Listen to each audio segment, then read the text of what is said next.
Ini adalah salah satu contoh bagaimana ini adalah area demand. Betul ya? Ini adalah area demand. Anda sepakat dengan saya, ini adalah area demand. Oke. Nah, kemudian anggap Anda sedang melakukan transaksi untuk melakukan buy di area ini.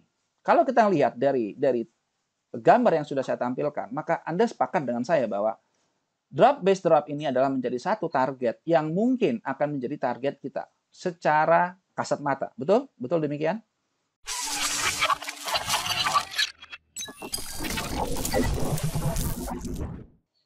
Halo Sobat Trader, kembali lagi dengan saya Hendra, founder Price Action Warrior. Oke, kali ini kita akan bahas hal-hal apa saja yang kita bisa lakukan di market. Dan sebenarnya kita bisa mendapatkan kesempatan untuk melakukan transaksi itu di mana saja. Ya. Nah, teknik PAW atau teknik Price Action Warrior ini menggunakan konsep daripada strategi supply demand. Hanya saja supply demand yang kita gunakan adalah supply demand price action. Oke, sekarang kita ambil contoh dari pair pound sterling yang sempat saya share beberapa hari yang lalu di channel Telegram dan juga di Facebook. Nah, kalau teman-teman lihat dari gambar yang saya tampilkan ini, teman-teman ya. Nah, ini adalah salah satu mapping yang sempat saya share dan kita melihat begitu jelas sekali batas-batas harga di mana kita bisa melakukan sebuah transaksi. Ya, jadi dengan kita menggunakan strategi supply demand, sebenarnya kita sedang memetakan pertempuran atau sedang memetakan batas-batas pergerakan harga di mana kira-kira buyer berada dan di mana kira-kira seller berada. Nah, kita tahu bahwa pergerakan harga di market itu tidak akan mungkin bergerak lurus, yang terjadi adalah bergerak zigzag. Oleh karenanya kita perlu tahu di mana kemungkinan probabilitas tempat-tempat harga untuk terjadi pantulan-pantulan harganya. Ya, di mana kira-kira terjadi pantulan tersebut. Dan pantulan-pantulan harga itu akan kita bisa temukan di perbatasan supply demand. Bahkan di pertemuan bahkan di video sebelumnya saya sudah menjelaskan bagaimana kita menemukan supply demand dengan menggunakan top down analysis. Teman-teman bisa cek di video sebelumnya bagaimana perbedaan supply demand konvensional dan supply demand price action.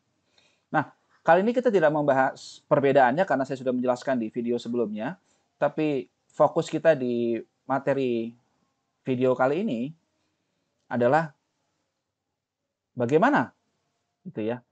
Bagaimana pentingnya kita mengetahui zona-zona tersebut, ya. Oke. Kalau kita lihat dari chart yang sudah saya marking seperti ini rasanya menjadi lebih mudah begitu ya. Oke, sekarang mari kita lihat di chart. Ini adalah gambar yang sama yang saya tampilkan, sama-sama menggunakan time frame H4. Kalau Anda adalah seorang pemula, Anda pasti akan sangat-sangat bingung sekali untuk menentukan apakah yang akan terjadi dengan market. Apakah ini harga akan naik atau harga akan turun. Ya, kita percaya bahwa ketika harga bergerak naik, harga tidak akan mungkin bergerak lurus. Itu faktanya, teman-teman. Ya, sekali lagi, faktanya harga tidak akan mungkin bergerak lurus, dia akan bergerak zigzag.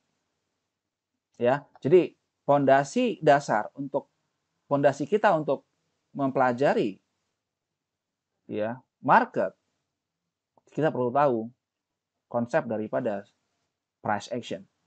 Price action adalah dasar daripada technical analysis yang wajib untuk diketahui ya. Jadi kalau Anda adalah seorang pemula yang saat ini masih menggunakan indikator, ya sekedar saran bahwa lebih baik Anda punya pondasi dasar terlebih dahulu, yaitu dasar price action.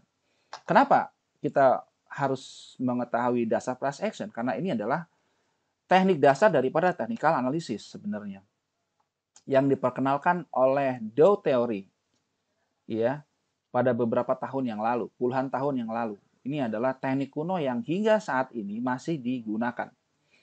Dan kabar baiknya teknik dasar daripada technical analysis price action saya jelaskan di ebook S&D Mastery yang teman-teman bisa dapatkan free. Ya, ada lebih kurang sekitar 50 halaman yang teman-teman bisa dapatkan di sini. Anda bisa baca. Ini Anda bisa tahu bagaimana Dow teori itu bekerja. Ya. Ini ada sekitar 50 halaman. Ya, Anda bisa dapatkan ini di Google App Store, di Google Play Store ya, di ebook. Anda bisa searching aja supply demand price action. Ya. Ini lebih kurang sekitar 255 sekian ya.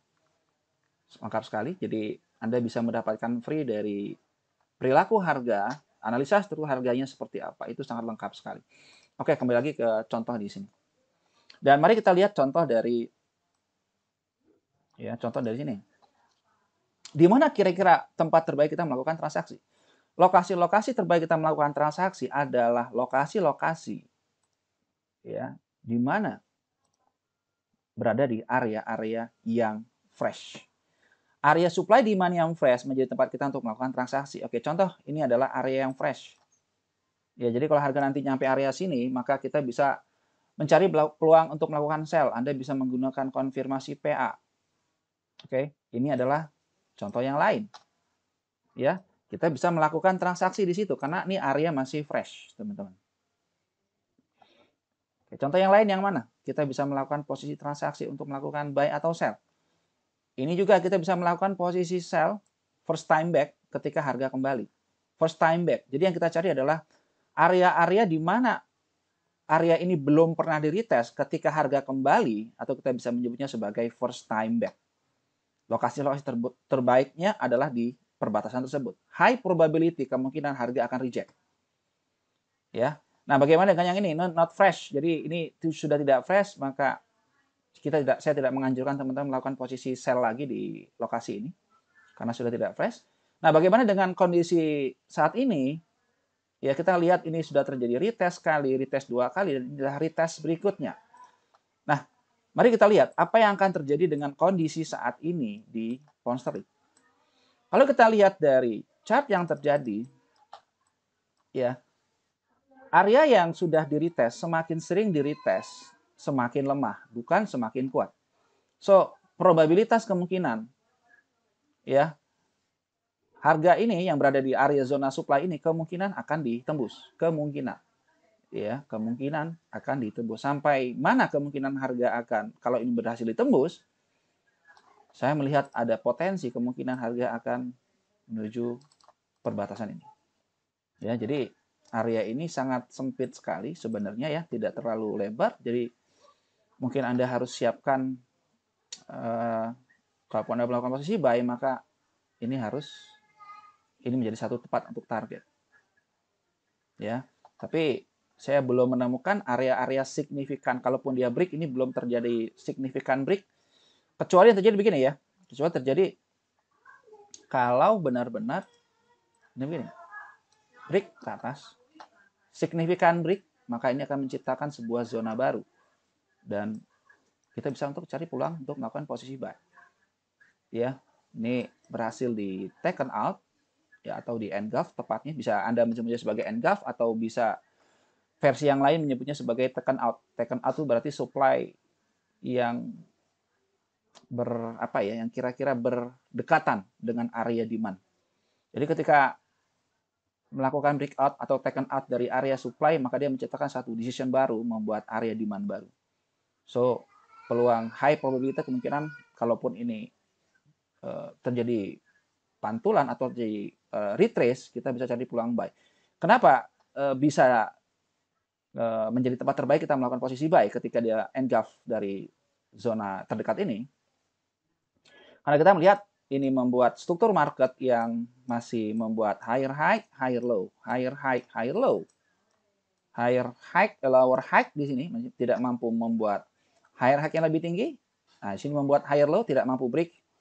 So, kalau ini mampu membuat high yang lebih tinggi, maka kita bisa expect ini membuat higher high. Ingat konsep daripada technical analysis bahwa ya 3 pondasinya adalah Price move in the trend. Harga bergerak di dalam tren. Nah, karena kita percaya bahwa harga bergerak di dalam tren, maka ketika harga cenderung bergerak uptrend, maka dia akan terus terjadi uptrend sampai ada satu reaksi harga yang mengimbanginya. Jadi ini adalah filosofi mengapa kita harus ya follow the trend seperti itu. Ya. Jadi disinilah kita bisa melakukan peluang-peluang untuk melakukan posisi buy ataupun bisa melakukan posisi sell. Ya. Nah, supply demand, support resisten menjadi batasan-batasan valid pergerakan harga. Kalau Anda melihat bagaimana supply demand ini bekerja, ya, dan bahkan ketika kita bisa melakukan mapping secara benar begitu ya, kita seolah-olah bisa menggambarkan, kita bisa lebih clear melihat pergerakan harga. Kira-kira harga akan datang dari mana dan tujuannya kemana. Oke, kalau kita lihat dari contoh yang terjadi di sini pada bulan Oktober, kita melihat harga sempat tertahan dari area fresh yang terjadi di past history, yang terjadi di masa lalu. Kemudian harga turun, kemudian tertahan di area support. Oke, kemudian harga berlanjut naik kembali, ya tepatnya lebih kurang awal-awal November. Kemudian terjadi penurunan lagi. Kita melihat di sini harga bergerak bolak-balik, supply ke demand, demand ke supply, supply ke support, support ke resisten ataupun ke area supply. Ya, mari kita lihat apakah memang demikian. Jadi harga bergerak dari supply, kena area support, kena area supply lagi, ini membuat zona base baru, kena area demand, masuk ke area supply. Oke, area supply ini sudah tidak fresh, maka secara kemungkinan harga akan mudah sekali untuk ditembus, tapi kita tidak tahu sampai benar-benar ditembus. Kemudian kita lihat secara histori di masa lalunya, ini ada area yang masih fresh begitu ya, tapi ini juga tidak terlalu signifikan menurut saya. Jadi kemungkinan area ini akan menjadi satu titik target harga, kalaupun ini berhasil untuk ditembus. Ya, kalaupun harga untuk berhasil ditembus di area tersebut. Ya, ini adalah di pair GBP USD. Oke, kita ambil contoh pair GBP JPY. Apakah memang betul harga akan bergerak selalu terjadi di supply demand dan support resisten? Mari kita lihat dengan cara yang sama. Kali ini kita bisa menggunakan menggunakan pair pound sterling GJ. Oke, kita lihat di sini. Ini kena area supply. Oke, kemudian harga turun. Kita lihat apakah tertahan di manakah harga. Kalau kita look to the left, ini ada whipsaw. Oke, ini ada swap zone tepatnya. Terjadi retest. Oke, kemudian harga naik kembali. Kena area supply. Kemudian turun kembali. Kita look to the left, ada area demand di sini. Oke, biar lebih jelas, mari kita coba lihat di time frame daily atau weekly barangkali. Nah, di sini kita melihat harga tertahan di left shoulder. Tepatnya di left shoulder ya. Nih, kena di left shoulder. Saya deketin. Left shoulder. Oke, ini left shoulder. Kemudian harga turun kembali di sini. Kita lihat di sini ada apa? Ada base, teman-teman. Ini ada area demand. Oke, di demand. Kemudian sekarang harga bermain-main di sini. Nah, next akan menuju ke mana? Area saat ini. Kalau saya melihat dari pergerakan harga yang terjadi di level ini, maka kita melihat bagaimana nanti pair pound sterling GBP USD. Karena kita tahu bahwa pair GBP JPY ini sebenarnya dibentuk oleh pair GBP versus USD Yen. Jadi GJ ini dibentuk oleh dua pair tersebut, maka kita harus amati bagaimana kira-kira pergerakan yang terjadi di GBP USD. Ya. Jadi area ini sudah berhasil di reject oleh market. Ya, coba kita lihat di time frame H4. Oke, ini kena di left shoulder lagi tepatnya, ini kena di left shoulder. Persis, ini left shoulder. Ini kena di left shoulder. Oke. Area demand di sini membuat ada area demand, kemudian terjadi rejection. Kemudian ini adalah reaksi harga dan membuat satu left shoulder baru di sini. Kemudian terjadi rejection di sini. Kalau kita lihat apa yang menyebabkan harga tertahan di 136284, Anda akan terkejut bahwa sebenarnya tertahan juga di area supply. Yes, ini adalah area supply, teman-teman. Ya, ini adalah area supply. Dan saat ini harga bergerak renging. Teman-teman bayangkan kalau kita tidak menggunakan cara melakukan marking supply demand, Anda melakukan posisi buy di sini terlalu beresiko.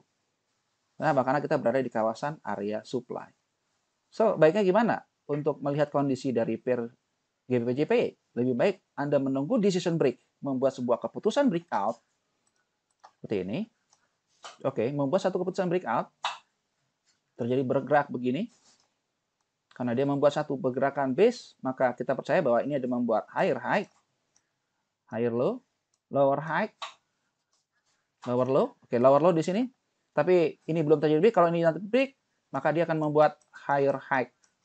Oke, struktur market kembali lanjut naik. Kalau kita melihat dari perspektif time frame H1. Ya, kalau kita melihat dari perspektif time frame H1. Jadi menjadi sangat penting sekali untuk kita mengetahui di mana kemungkinan zona-zona di mana kira-kira harga akan berhenti. Di zona-zona mana akan berhenti? Nah, disinilah peranan daripada supply demand. Ya, jadi tempat-tempat terbaik kita melakukan transaksi adalah di area supply dan area demand. Sell di supply, buy di demand. Ya, sell di supply, buy di demand. Tapi mungkin ada yang bertanya, Pak, kalau saya sell di supply sering jebol, Pak. Buy di demand juga sering jebol. Apa yang menyebabkan terjadi demikian? Ada banyak faktor yang menyebabkan zona supply demand ditembus. Ya. Selain kita mengamati pas yang terjadi di masa lalu, kita juga perlu mengamati approach-nya, kedatangan harganya seperti apa menuju ke area yang kita awasi. Ya, kalau misalkan kita sell di area supply, misalkan ya, sell di supply, tapi kemudian begitu mendekat di area supply ada membuat base baru, maka yang jadi masalah, kemungkinan yang terjadi adalah terjadi kegagalan, teman-teman. Oke, sekarang saya kasih sebuah ilustrasi bagaimana approach menjadi sangat penting sekali. Oke, ini saya kebetulan ada share di channel Telegram. Oke, sekarang mari kita lihat. Ini adalah salah satu contoh bagaimana ini adalah area demand. Betul ya? Ini adalah area demand. Anda sepakat dengan saya, ini adalah area demand. Oke. Nah, kemudian anggap Anda sedang melakukan transaksi untuk melakukan buy di area ini. Kalau kita lihat dari gambar yang sudah saya tampilkan, maka Anda sepakat dengan saya bahwa drop base drop ini adalah menjadi satu target yang mungkin akan menjadi target kita secara kasat mata. Betul? Betul demikian? Ya, jadi ini adalah area yang mungkin akan jadi tempat target kita untuk melakukan take profit. Oke, sekarang apa yang terjadi dengan kondisi selanjutnya? Dan mari kita lihat. Ternyata ketika kita mau melakukan posisi buy, ini adalah tanda panahnya. Harga sudah sempat terjadi satu rejection dari area di mana kita bisa melakukan awalnya untuk melakukan take profit. Tapi kemudian direspon oleh market dan akhirnya turun. Dan di sini sebenarnya kita bisa melakukan peluang untuk melakukan posisi sell karena ini belum hit target. Tentu saja Anda bisa melakukan TP di awalnya, kita melakukan TP di bagian sini. Ini adalah tempat di mana awalnya kita mau melakukan posisi buy. Dan mari kita lihat yang terjadi kemudian. Kalau Anda melakukan posisi buy di level ini dan ingin melakukan target di drop base drop yang awalnya di sini, gitu ya. Lihat apa yang terjadi, teman-teman. Kalau Anda melakukan buy dan Anda memaksakan untuk take profit di shape biru, apa yang terjadi? Tebak sendiri, ya. Kita mengalami yang namanya stop loss. Disinilah kebanyakan trader yang tidak aware bagaimana pentingnya kita mengamati past approach reaction. Kita tidak hanya fokus kepada past history di masa lalunya, tetapi juga perlu tahu bagaimana jalan cerita perjalanan harga menuju ke zona-zona yang kita amati. Jadi kalau Anda menemukan contoh kasus seperti ini, maka Target realistis sebenarnya adalah di shape kuning, bukan di shape biru. Kenapa? Karena dia membuat decision baru, membuat base dan terjadi breakout dari support. Kalau Anda menemukan kondisi seperti ini dan ternyata risk reward-nya tidak memadai, maka lebih baik hindari kondisi trade yang seperti ini. Ya, lebih baik hindari kondisi market yang seperti ini karena risk reward sudah tidak cukup. Ya. Nah, pergerakan market kita tidak bisa kontrol, teman-teman. Saya pun secara pribadi tidak tahu kemana harga bergerak 1 detik dan 2 detik kemudian. Ya, tapi yang kita tahu, yang kita bisa pahami, yang kita bisa kontrol itu adalah resiko. Disinilah pentingnya kita mengontrol resiko. Money management menjadi sangat-sangat krusial sekali ketika kita bisa melakukan transaksi. Ya, yang bisa menyelamatkan akun kita dari kebakarannya, dari MC barangkali adalah kita memahami resikonya. Pikirkan resiko terlebih dahulu, ya, itu menjadi yang lebih penting dibandingkan kita memikirkan profit terlebih dahulu. Dengan kita tahu resikonya sebatas apa, maka harusnya secara psikologi kita bisa mengontrolnya dengan baik. Ya, jadi ini adalah alasan mengapa pentingnya kita tahu di mana batasan-batasan yang wajib kita amati. So, untuk bisa mempelajari supply demand ini menurut saya tidak sulit karena banyak sekali referensi teman-teman yang bisa dapatkan di internet, bisa ratusan, Anda bisa pelajari semuanya, baik yang menggunakan artikel bahasa Indonesia ataupun menggunakan bahasa Inggris. Ya, tapi bagi teman-teman yang ingin lebih mudah untuk mempelajarinya, saya sudah siapkan e-book S&D Mastery yang bahkan Anda bisa dapatkan di Google Play. Anda bisa sini dapat 50 halaman free, ya, Anda bisa baca bebas, ya. Bahkan ini e-book sampai 255 halaman ya, teman-teman bisa dapetin semuanya. Bagaimana kita bisa melihat atau memilih, menseleksi supply demand yang baik dan bagaimana yang tidak. Seperti itu. Ya. Jadi untuk pagi ini saya pikir cukup sekian. Oke, sebelum berakhirnya sesi materi ini, di mana kira-kira target yang akan dikejar oleh market ketika misalkan ini terjadi kenaikan begitu ya? Menurut teman-teman, di mana kira-kira harga akan menuju? Ya, kalau ini mampu di break, area ini mampu di break, ya, kalau mampu di break, maka kemungkinan supply inilah yang akan dikejar. Ya, karena saya melihat ini sebagai swap zone. Anda bisa menggunakan konfirmasi PA di sini. Lihat reaksi harga, kita bisa melakukan sell di sini, cari peluang sell di 140.000 ya, 140.000. Ini lokasi menurut saya the best. Kita bisa cari peluang sell nanti di sini kalau ada reaksi harga. Kita tidak tahu apakah nanti kedatangan harga seperti apa. Kalau ternyata naiknya compression kita bisa hold, tapi kalau ternyata membuat satu base baru dekat area 140.000, maka harusnya base terdekat menjadi satu target kita untuk melakukan take profit. Oke, terima kasih buat teman-teman yang sudah melihat video ini. Jangan lupa like, komen, dan subscribe. Dan buat teman-teman, jika ada pertanyaan-pertanyaan, ya silakan Anda bisa ketik di komentar. Kita bisa kedepannya akan bisa live interaktif, ya. Mungkin saja nanti ada pertanyaan-pertanyaan dari teman-teman, saya akan buatkan webinar baru atau video baru untuk membahas semua pertanyaan-pertanyaan teman. Ya, teman-teman semua. Oke, terima kasih. Selamat pagi buat teman-teman semua ya. Thank you. Bye.